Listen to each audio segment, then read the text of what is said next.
Hi, everybody. This is Mary Walsh, and this is Module 2, Chapter 9, Geometric Figures. The first thing that we're going to do is a little bit of review because we're learning about angles, and I don't know about you, but it's been quite a while for me. So the first definition we have is supplementary angles. Supplementary angles are two angles that add up to equal 180 degrees. Second definition is vertical angles. Vertical angles are corresponding angles on either side of an intersection of two lines. As you can see here, B and D match and A and C match. The last definition that we're going to review is complementary angles. Complementary angles are two angles that add up to equal 90 degrees, which is a right angle, as you can see here with angle A and B. All right, our first problem is from Chapter 9, it's number 5. The question asks us to demonstrate the relationships between the measures of all the angles listed here. What we're going to start with is angle number 7. That's the first thing that my eye is drawn to because there is a triangle in the middle, and we know that all the angles of a triangle add up to equal 180 degrees. So the math for that is 63 degrees plus 61 degrees plus angle 7 equal 180. So that brings angle 7 to equal 56 degrees. And we can see here that angle 1 is a corresponding angle with angle 7. They're equal, so that makes angle 1 also 56 degrees. Next, we are going to find angle 2. We know that angle 2 is equal to 63 degrees because it is a corresponding angle to this given measurement here. Angle 3, we know, is 61 degrees because it is a corresponding angle to this angle given here. Angle 4 is equal to angle 3. As you can see, they're corresponding, just like 2 and 63 are corresponding. 4 and 3 are corresponding, so that makes 4 61 degrees. Angle 5 is 56 degrees because angle 5 is corresponding to angle 1, and we already know that angle 1 is 56 degrees. So here is our updated table. Next, we are going to find angle 6. Angle 6 plus 61 degrees equals 180 because they're supplementary, so angle 6 is 119. Angle 8 and angle 7 add up to equal 180. They're also supplementary. We know that angle 7 is 56, so that makes 8 124. Angle 9 and angle 6 are supplementary. They add to equal 180, which makes angle 9 61. There's our updated chart. And the last of them, angle 10 and angle 6 are equal because they're corresponding, or they're vertical, which makes them corresponding. So angle 10 is 119. Angle 11 and angle 8 are vertical angles, so they're corresponding. That makes 11 124. And last but not least, angle 12, we know, is a vertical angle with angle 7, so that makes it 56 degrees. So here we have the measure for all 12 angles that it asked for. And here I made a chart just to demonstrate the relationships between the angles.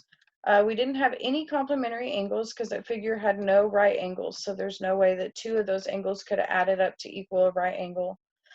Supplementary angles we had were 6 and 61, 7 and 8, 9 and 10, 11 and 12. Similar angles were 1 and 5, 4 and 3, 2 and the given measure of 63, 9 and the given measure of 61, 7 and 12. All right, number 2, which is chapter 9, number 8 from the homework. We're going to demonstrate how to find the measures of angles 1 through 8. All right.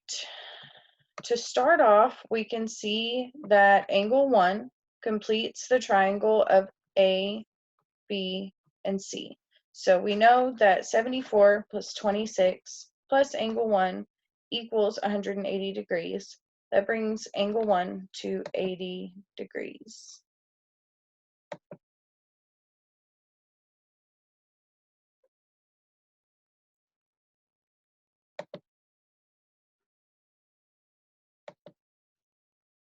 Since we already know that angle 1 equals 80 degrees, we can see that this line and this line are perpendicular, so we'll know that angle 3 and angle 8 are corresponding also with angle 1, so they're going to be 80 degrees as well. Angle 3 and angle 8.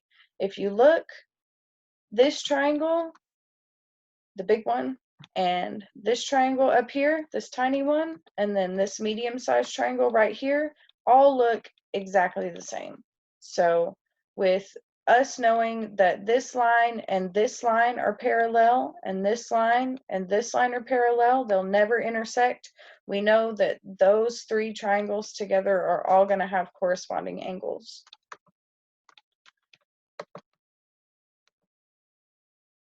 There's our updated chart. All right. So since we know that angle 3 is 80 degrees, we know that angle 2 and angle 3 are supplementary because they fall on this line. So they're going to add up to equal 180 degrees, which makes angle 2 100 degrees. There's our updated chart.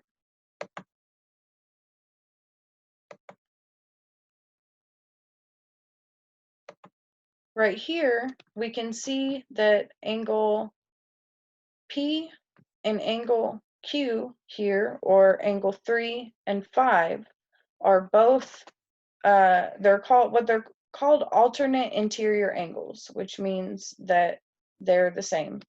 You can see that angle 5 is basically just angle 3 flipped upside down or rotated.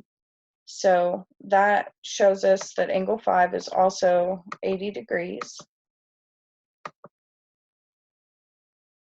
We know that angle 8 equals 80 degrees. So we see here that 7 and 8 are supplementary. So they'll equal 180 degrees. So that makes angle 7 100 degrees.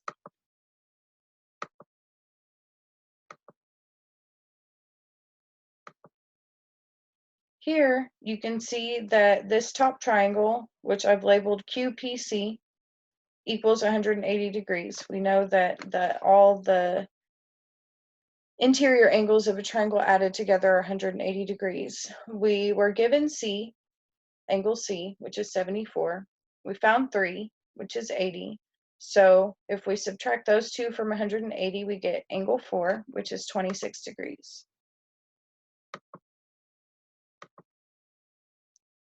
Here we can see that angle 4, 5, and 6 all add up to equal 180 degrees because they all fall on this line. We've already found 4, which is 26. We've already found 5, which is 80. So if we subtract those two from 180, then we get 74 for the measure for angle 6. All right, number 3, which is chapter 9, number 20 of the homework. We need to demonstrate how to find the measures of the angles in a concave polygon. This is the image that we were given. First, we're going to find the sum of all interior angles. The formula for this is n minus 2 multiplied by 180, where n is the number of sides. If you count the sides here, you can see that we get 8 sides. So 8 minus 2 is 6 times 180 is 1080. We know that the sum of all of these angles is 1080. Here, if we take the formula that's given inside for the interior angles and add it all together to equal 1080, that gives us 54y. We divide 1080 by that. That lets us know that each unit is 20. Each unit of y is 20. So what we'll do is multiply the unit of y with the corresponding numbers that are given for us. So each 3y angle is going to be 60 degrees. Each 7y angle is going to be 140 degrees. And each 12y angle is going to be 240 degrees.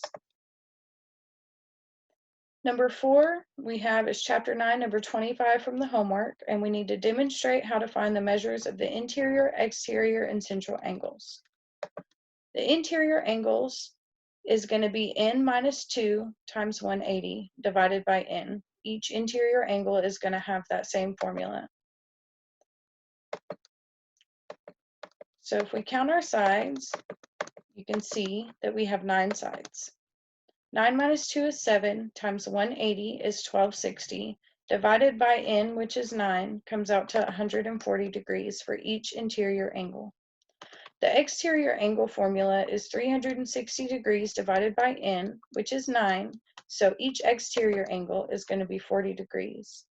The central angle formula is the same as the exterior angle formula, so that's also going to be 40 degrees.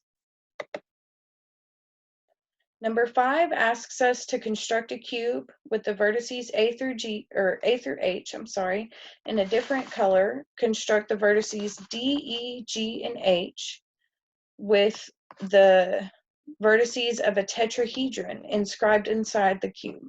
So first we have our cube. You can see here that I've labeled all the vertices A through H. And here I've outlined a tetrahedron inscribed inside the cube with the vertices D, right here, E,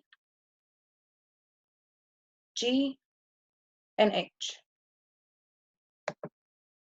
Now we're asked to construct 3 of the faces of the tetrahedron DEGH as subsets in the faces of the cube. Basically, what they want us to do is make sure that none of the faces of the tetrahedron are going to overlap with any of the faces of the cube. So that's how I did this. I put the vertices at this here, E, B, G, and D. And as you can see, every face of the tetrahedron is fully enclosed inside the cube and not touching a face of the cube. The last problem that we have is chapter 9, number 40, and it asks us to build a Schlegel diagram for a tetrahedron, octahedron, and the icosahedron. First is the tetrahedron. We know that the tetrahedron has 4 faces and 4 vertices. Here, if we count the faces, 1, 2, 3, and then the bottom of the figure is side or face number 4, and our vertices 1, 2, 3, and 4. Next, we have the octahedron. The octahedron has 8 faces and 6 vertices.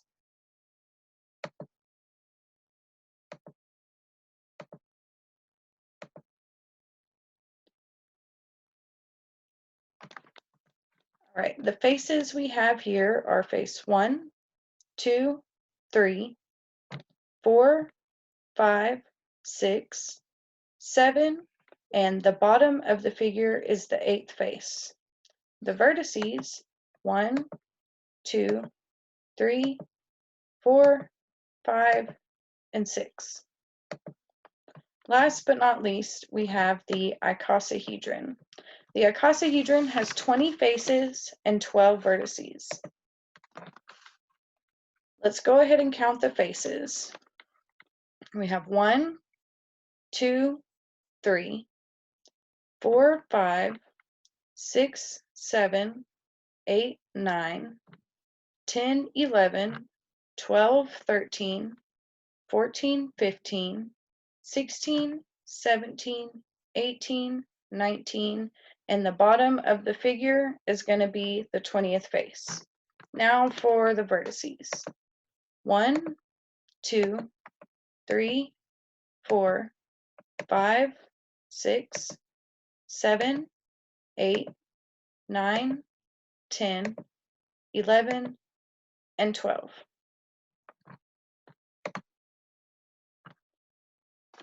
I really hope that you guys enjoyed my PowerPoint, and I hope that you learned everything that you needed to learn, and have a great day. Thanks.